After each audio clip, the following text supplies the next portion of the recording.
안녕하십니까, 이태윤입니다. 한 샤오푸능이 2023년 12월 일부러 바티칸 대사관 문패에 코를 풀어바르고 그 장면을 친구에게 찍게 한 뒤 인터넷에 올려 자랑했다고 전했습니다. 해외 네티즌들은 댓글을 남기며 이렇게 말했습니다.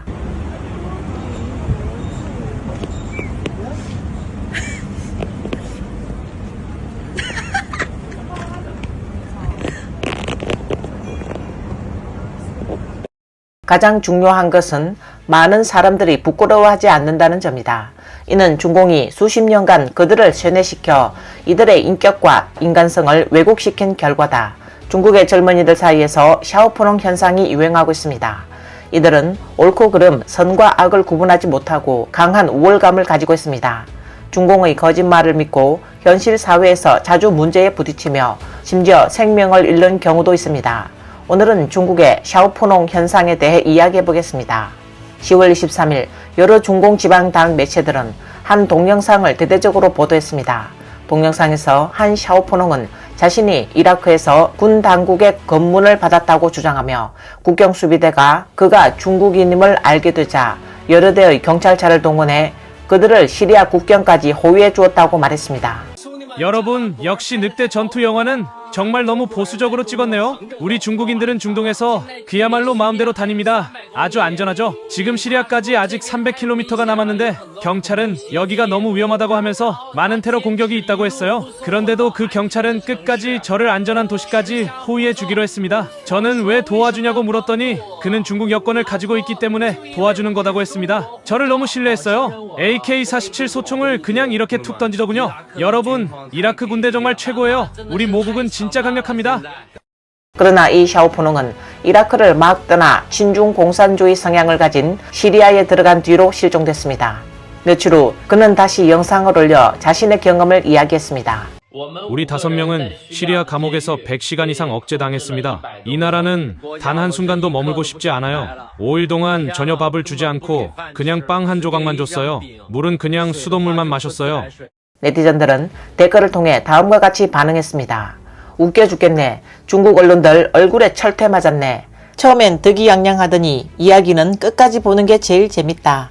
한 네티즌은 이라크 군대가 300km를 호위했다는 말에 의문을 제기하며 댓글을 남겼습니다. 이라크는 호위가 아니라 오히려 그들을 출국시키기 위해 호송한 것일 수 있다. 이들이 이라크 땅에서 문제가 생기면 논란을 일으킬 수 있기 때문이다. 라고 말했습니다. 이라크의 사담 후세인 정권은 미국의 군사 개입으로 전복된 후 친미적인 민주 제도가 수립되었습니다. 반면 현재의 시리아 정권은 친중 공산주의 성향을 가지고 있으며 독재와 전쟁 속에 놓여 있습니다. 앞서 언급된 샤오푸능은 5일 동안 감금되었고 또 다른 여성 인플루언서는 싱가포르에서 무리한 행동을 하다 더 비참한 결말을 맞았습니다. 그녀는 간호사에게 욕설을 퍼붓고 조사를 거부하며 또 다른 사건에서 경비원에게 폭력을 행사하고 욕설을 했기 때문에 싱가포르 법원은 그녀에게 40일의 징역형을 선고하고 벌금을 부과했습니다. 이 여성 인플루언서의 이름은 한비자로 중국의 한 단편 동영상 플랫폼에서 20만 명의 팬을 보유하고 있습니다. 그녀가 올린 동영상에서는 세련되고 유명하고 아름다운 여성의 삶을 자랑하는 모습을 볼 수 있는데 자주 고급 호텔, 고급 레스토랑, 개인 수영장 등을 소개했습니다. 지난해 10월 그녀는 온라인에 동영상과 긴 글을 올려 자신이 싱가포르에서 불공정한 대우를 받았다고 주장했습니다. 알고 보니 그녀는 대리운전을 불렀으나 대리운전기사가 운전 실력이 부족해 그녀의 발을 다치게 했습니다. 그녀는 상대방에게 3,750달러, 한화 약 524만 원의 보상을 요구했습니다. 대리운전기사는 보상 금액이 너무 많다고 생각하고 그녀를 싱가포르 중앙병원으로 데려가 치료를 받게 했습니다. 병원의 응급실에서 그녀는 3시간을 기다렸지만 여전히 치료를 받지 못해 그녀는 간호사가 일부러 무시한다고 생각했습니다. 사실 싱가포르의 응급실에서는 환자의 상태에 따라 치료 우선순위가 정해지며 생명이 위험한 중환자를 우선적으로 치료합니다. 한비자는 기다리다가 점점 참을성을 잃고 여성 간호사와 언쟁을 벌이며 욕설을 퍼부었습니다. 그녀는 싱가포르에서 의료진을 욕하는 것이 불법이라는 사실을 몰랐습니다. 간호사는 경찰에 신고했고 경찰이 곧장 현장에 도착했습니다. 여성 조사관이 한비자를 신문했지만 그녀는 멍청한 척하며 고집을 부렸습니다. 조사관이 간호사에게 욕설을 했나요? 라고 묻자 그녀는 그녀에게 물어보세요. 그녀가 그렇게 느꼈으면 그런 거겠죠 라고 대답하며 그게 당신과 무슨 상관이에요? 라고 말했습니다. 그녀는 또 싱가포르 경찰 전부 다 불러 라고 큰소리쳤습니다. 그녀는 관련 동영상을 틱톡에 올려 이 사건을 고의로 인종차별 문제로 확대시키려 했고 네티즌들의 민족 감정을 이용해 애국적인 트래픽을 얻으려 했습니다. 하지만 많은 중국 네티즌들은 그녀의 주장에 동조하지 않았습니다. 한 네티즌은 그녀의 발을 자세히 봤는데 도대체 왜 응급처치를 받아야 하는지 이해가 안 간다 라고 댓글을 남겼습니다. 또 다른 네티즌은 해외에 나갔으면 현지 법을 존중해야 한다며 그녀를 비판했습니다. 국내에서 너무 버릇없이 자란 것 같다. 늑대 투사 문화를 가지고 해외에 나가 무리하게 따지려 들면 이게 진짜 중국인의 얼굴에 먹칠하는 행동이다 라고 말했습니다. 경찰 조사 결과 한 비자는 일주일 전에도 경찰 조사를 받은 적이 있다는 것을 발견했습니다. 당시 그녀는 술에 취해 있었고 해안가에 있는 한 아파트의 경비원이 그녀를 집으로 데려다 주었으나 그녀는 경비원의 어깨를 밀치고 그의 넥타이를 잡아당기며 욕설을 퍼붓는 등 폭력적인 행동을 했습니다. 경찰은 또 그녀가 입국할 때 자신이 어느 회사에 빚을 하고 거짓말을 했음을 밝혀냈습니다. 그러나 나중에 확인된 바에 따르면 그녀는 여러 호텔에서 호스티스로 일한 적이 있었습니다. 즉 그녀가 자랑하던 삶은 모두 허구였다는 것입니다. 그녀가 말한 대로 많은 친구들이 있는 것도 아니었습니다.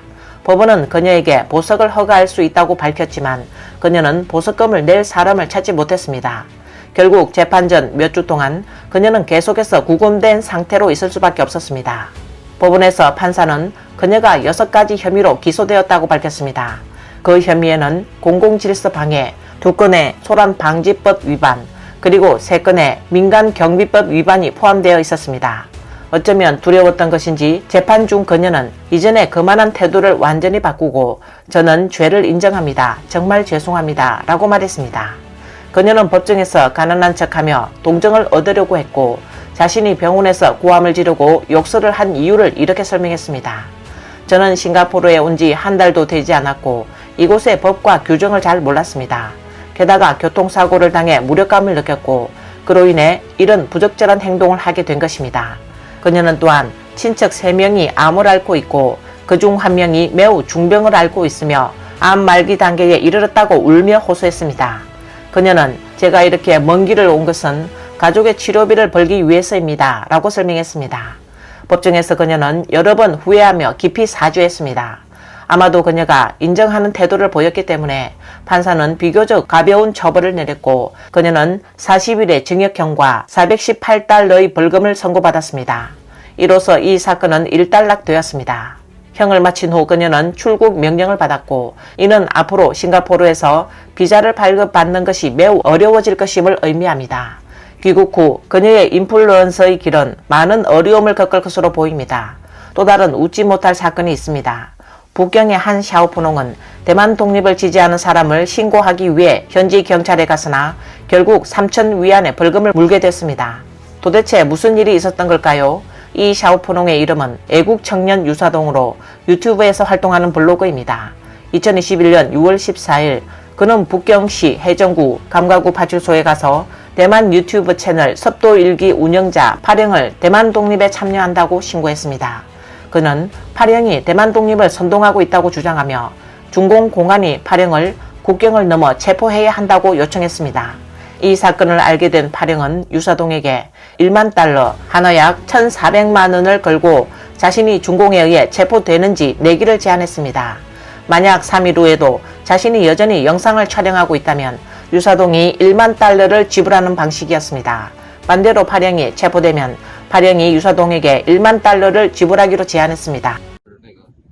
저는 애국 청년 유사동입니다. 오늘 제가 큰 일을 하려고 하는데 무슨 일이냐면요. 바로 대만 독립분자 섭도일기 운영자 파령을 신고하려고 합니다. 증거는 이미 제 손에 있습니다. 만약 이상이 없다면 그는 적어도 우리 중화인민공화국에 다시는 입국할 수 없을 겁니다. 그가 입국하면 반드시 체포될 거예요. 만약 그가 계속 이렇게 건방지게 행동한다면 우리 국가안전부가 그를 국경을 넘어 체포할 가능성도 큽니다. 그래서 이 일은 매우 중요한 의미가 있습니다. 신고합니다. 누구를 신고하려고요? 이 대만 독립분자를 신고하려고요. 영상 찍고 있나요? 영상 촬영은 안 됩니다. 알겠습니다.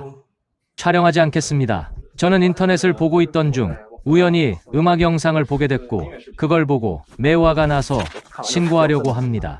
그 사람이 일부러 우리 대륙 사람들을 비웃으며 신고하면 잡혀간다고 말했습니다. 그 사람의 영상을 어떤 경로로 보셨나요? 인터넷을 통해 봤습니다.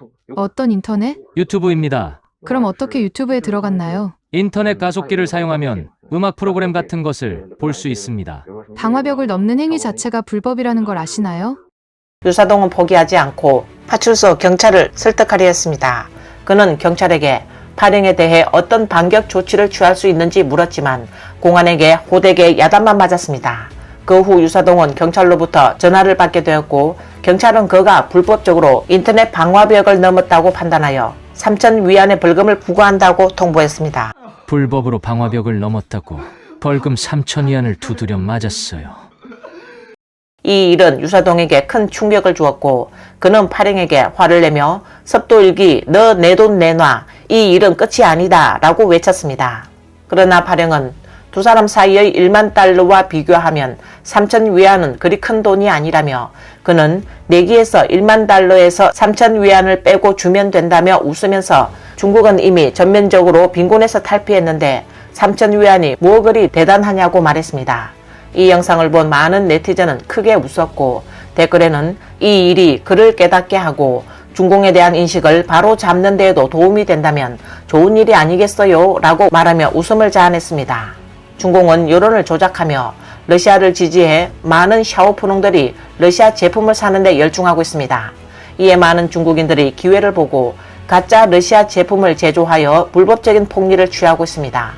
예를 들면 러시아 수입 낙타 분유라는 제품은 중국의 온라인 플랫폼에서 수백 명의 라이브 방송 진행자들이 판매하고 있습니다. 그중 하나의 틱톡 광고에서는 이렇게 주장하고 있습니다. 왜 러시아의 낙타 우유가 이렇게 인기가 많은지 아세요? 낙타 우유의 칼슘과 철분 함량은 소의 우유보다 10배 높고 비타민 함량은 3배나 높습니다. 또한 사막의 백금으로 불리는 낙타 우유는 모유와 가장 가까운 대체 우유로 평가받고 있습니다. 이런 광고는 많은 소비자들에게 강한 인상을 주며 가짜 제품의 판매를 더욱 부추기고 있습니다. 소위 러시아 수입 낙타 분유는 중국에서 큰 인기를 끌고 있으며 많은 중국 내 러시아인 방송인들이 이를 보다 못해 가짜 제품을 폭로하는 영상을 촬영하기 시작했습니다. 이들은 직접 카메라 앞에 서서 러시아 수입 제품이 사실은 중국에서 생산된 가짜 제품이라며 광고에서 주장하는 내용이 전혀 사실이 아님을 밝혔습니다. 이들은 자신들이 알고 있는 정보와 경험을 바탕으로 낙타 우유의 효능에 대해 허위 주장과 제품의 품질에 대해 경고하며 소비자들에게 주의를 당부했습니다. 저는 러시아 사람으로 제 방송에 들어오는 많은 중국인이 저에게 여기 낙타 분유 있나요? 라고 묻습니다. 방송할 때마다 저는 이 문제에 관해 설명하고 있습니다. 러시아에는 낙타가 전혀 없습니다. 낙타가 있는 곳은 대부분 개인이 기르는 곳이고 러시아에는 몇백 마리 정도밖에 없어요. 그런 곳에서 낙타 분유를 생산할 수 있을까요? 절대 불가능합니다. 정말 짜증나고 화도 나요. 이걸 보세요. 이렇게 쓸 수가 있나요? 막혀는 우유를 뜻하는 말인데 한 글자가 빠졌어요. 러시아 글을 아세요? 모든 단어가 틀렸어요.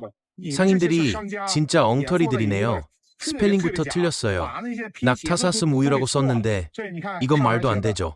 그 위에 뭐가 그려져 있지요? 낙타죠. 낙타는 정말 그럴듯하게 그려졌지만 안에 들어있는 것들은 다 화학 물질과 첨가제예요. 제가 다 부끄럽네요. 우리 러시아인은 중국 사람을 속이지 않아요. 중국 친구들, 제발 같은 중국인을 속이지 맙시다. 여러분, 절대로 속지 마세요. 소위 러시아 수입 낙타 분유 외에도 러시아 쇠심줄 소시지 등 각종 기상천외한 러시아 수입 상품들이 등장하고 있습니다. 이에 대해 러시아인들은 자신들의 경험을 바탕으로 소비자들에게 속지 말라고 경고하고 있습니다. 여러분께 한 가지 일깨워드리고 싶습니다. 우리 러시아 사람들은 새심줄 소시지나 낙타 분유는 전혀 먹지 않습니다. 많은 러시아 육류 제품은 아예 수출이 금지되어 있습니다. 그래서 러시아 음식을 좋아하는 분들은 주의하세요.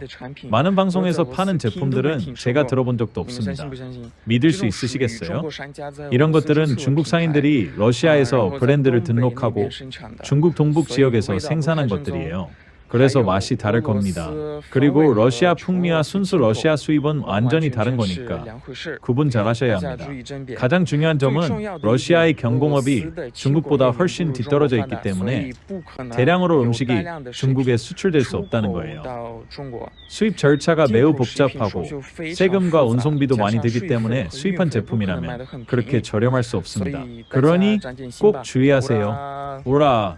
이들은 러시아에서 실제로 수입되는 제품과는 전혀 관계없는 가짜 식품들이며 많은 경우 품질이 보장되지 않은 채 화학 물질과 첨가물만 가득하다는 점을 강조하고 있습니다.